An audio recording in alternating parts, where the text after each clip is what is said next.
At different stages of life, we all face the same haunting question: what is my true dream? In our 20s, we wonder what we want to do. At Haimilam, we begin to doubt if we've done enough to reach our dreams. By 30, we look back, asking whether it's too late to begin. Paulo Coelho's The Alchemist gives a resounding answer to all those inner questions. It tells us that it's never too late, as long as we listen to our hearts. The protagonist, Santiago, is not a hero born with grand talents or endless resources. He is a humble shepherd boy who dares to trade stability for uncertainty, and often in search of something deeper, his personal legend. As Coelho writes, people learn early in their lives what is their reason for being. Maybe that's why they give up on it so early too. This sharp insight reflects the sad truth of many lives: dreams buried under fear and routine. But Santiago's journey is a powerful metaphor. He represents anyone who's ever questioned whether comfort is worth the price of silence. His decision to sell his sheep and chase a dream he saw in a vision, despite mockery, hardship, and repeated failure, is what makes The Alchemist timeless. The book reminds us, when you want something, all the universe conspires in helping you to achieve it. So ask yourself honestly, are you walking the path of your heart or just wandering through a maze built by doubt? The choice and the courage is always yours. Santiago's journey begins not with an epic adventure, but with a simple yet life-changing decision: to tell his father that he does not want to become a priest. His dream is to travel, to see the world, to seek something greater. In a world where most people trade their dreams for stability, Santiago chooses uncertainty. And surprisingly, his father, once a man who gave up on his own dream, hands him 3 gold coins, a quiet but powerful gesture of support. Every character in The Alchemist has a dream: the crystal merchant who wanted to visit Mecca, the candy seller who longed for Africa, even the thieves near the pyramids who once dreamed of finding treasure. But they all have one thing in common: they gave up. As Coelho insightfully notes, everyone seems to have a clear idea of how other people should lead their lives, but none about his or her own. Fear of failure, fear of losing what little we have, fear of stepping outside the comfort zone. These fears blind us from hearing what Coelho calls the voice of the heart. Santiago, however, dares to listen. He breaks the cycle, refuses to settle, and begins walking the uncertain path toward his destiny. The lesson is clear. Dreams are universal, but only the brave chase them. We all feel that flicker of desire deep within us, but will you silence it, or will you dare, like Santiago, to turn that flicker into a flame? Santiago's first steps on foreign soil are met not with triumph, but with betrayal. Moments after arriving in Tangier, a stranger who speaks Spanish steals all his money. Just like that, the dream he pursued so boldly turns into a nightmare. I'm like everyone else. I see the world in terms of what I would like to see happen, not what actually does, Santiago reflects, echoing a sentiment familiar to anyone who has ever had high hopes crushed by reality. But this moment of despair is crucial. Coelho crafts it not as a failure, but as a test. It is the first spiritual trial in Santiago's journey: to fall and choose to rise. Here, The Alchemist teaches one of its most powerful lessons. Setbacks are not signs that you should give up. They are invitations to grow. Santiago recalls the words of Melchizedek, the mysterious old king: when you want something, all the universe conspires in helping you to achieve it. But this help doesn't always look like magic. Sometimes it comes disguised as hardship. Struggling to survive, Santiago offers to clean crystal glasses at a dusty, failing shop. In exchange, he only asks for food. His attitude, humility, and creativity soon breathe life back into the business. He suggests selling tea in the crystal glasses to attract more customers, an idea that turns the tide.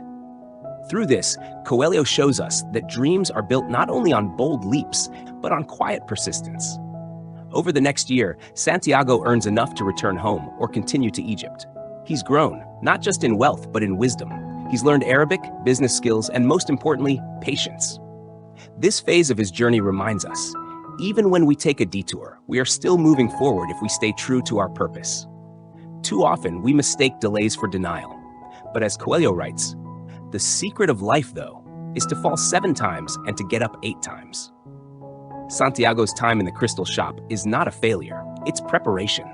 Life was training him, sharpening his focus, and teaching him that the path to one's personal legend is never a straight line. Many of us face the same moment. Santiago did. We try, we fall, we're tempted to give up. But the Alchemist urges us to endure. For only those who keep walking through confusion, through exhaustion, through doubt, will reach the treasure they seek, even if that treasure is not what they expected. So, will you treat failure as a dead end, or as part of the journey that shapes who you are becoming?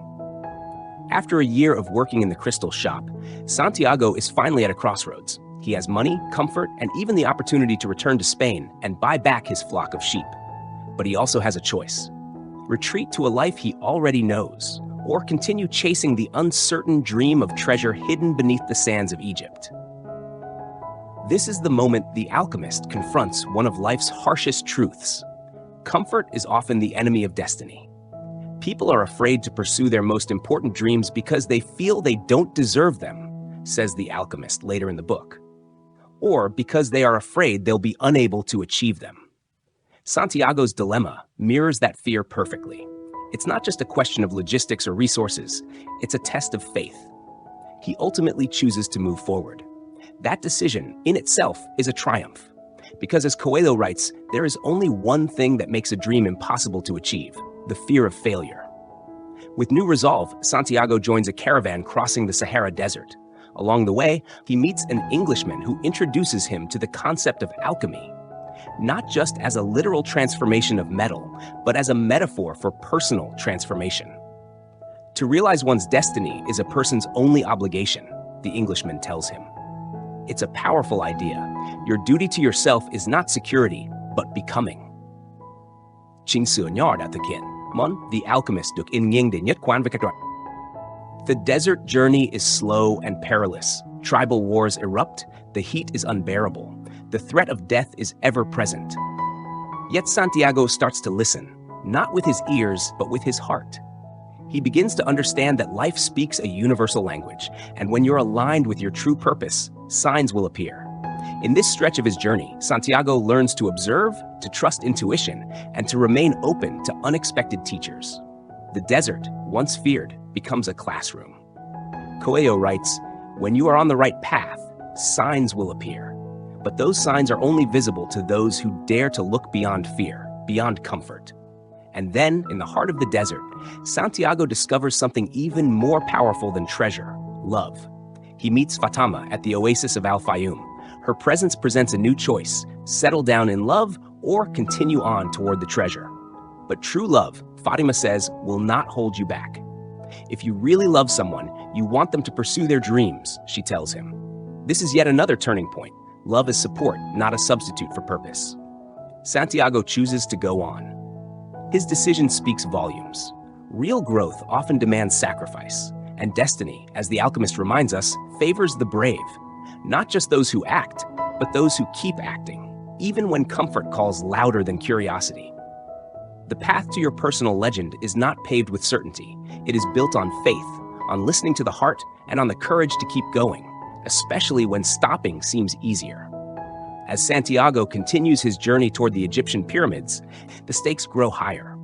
The desert becomes harsher, the enemies more real, and the inner voice that once guided him now seems faint.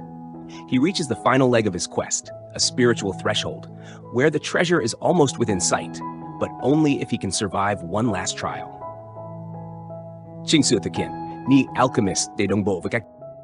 In the oasis, Santiago meets the alchemist, an enigmatic figure who helps him grasp the deepest truth of all. When we strive to become better than we are, everything around us becomes better too. The alchemist doesn't just give Santiago direction. He teaches him how to listen to his soul, to trust the soul of the world, and to realize that the treasure he seeks is not just material, it's transformative. But first, Santiago must prove he has truly learned the language of the universe. In a tribal conflict, he is captured and brought before enemy leaders. To survive, he must perform the impossible, transform himself into the wind. It's a metaphorical moment, but one of the most powerful in the book. Santiago realizes that to become the wind, he must surrender to the universe, trust the energy that connects all things, and dissolve his sense of separation. Paulo Coelho writes, "Listen to your heart. It knows all things, because it came from the soul of the world, and it will one day return there." This isn't about mystical magic, it's about internal awakening. Santiago's transformation isn't external, it's a realization that he is one with everything, and that the universe conspires in favor of those who truly believe in their dreams. Once he passes this test, Santiago finally reaches the pyramids. He begins to dig, his heart pounding, the journey seemingly at its end. But fate isn't done yet. He is beaten by thieves who mock him for believing in dreams. One of them reveals something shocking. He too once had a dream of treasure, but it was buried in the very place Santiago started his journey, in Spain, by a ruined church. It's a stunning twist. The treasure was always back home, right where Santiago began. But this is not a story of irony or futility. It's a parable of transformation. If Santiago had never ventured out, he would never have known how to truly live, how to listen to his heart, or how to see the magic in the world around him. The secret of life, though, the Alchemist says, is to fall 7 times and to get up 8. In the end, Santiago returns to the very place he left, but he is no longer the same boy. He is wiser, bolder, and now truly rich, not only with gold, but with understanding. The Alchemist teaches us that destiny is not just a destination. It is the journey that forges us. The treasure we seek is often right beneath our feet, but only those brave enough to search the world for it will ever be worthy of receiving it. Thank you for joining us on this journey through The Alchemist, a story not just about treasure, but about rediscovering yourself, listening to your heart, and courageously pursuing your destiny. We hope this video has inspired you to begin or continue chasing your own dreams. Don't forget to like, share, and subscribe so you won't miss the upcoming episodes, where we'll keep bringing you powerful books that can transform your life. See you next time.